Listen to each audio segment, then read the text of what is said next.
భువనగిరి గల్లీలు ఉన్నాయి, జనం కళ్ళలో ఆశలు ఉన్నాయి, కష్టాల కథలు ఉన్నాయి, తీర్చడానికి కాజం భాయి ఉన్నాడు. 27 వార్డులో అడుగు వేసి ప్రతి ఇంటి బాధ విన్నాడు టీఆర్ఎస్ జెండా చేతిలో పట్టి జనం కోసం నిలబడ్డాడు.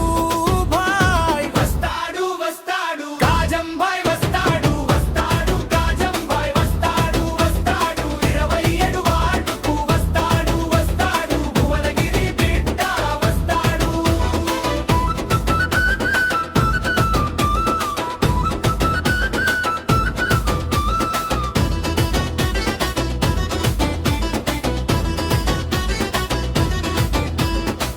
రండి రాజనమా కలిసి చూద్దాం, వార్డు భవిష్యత్తు మార్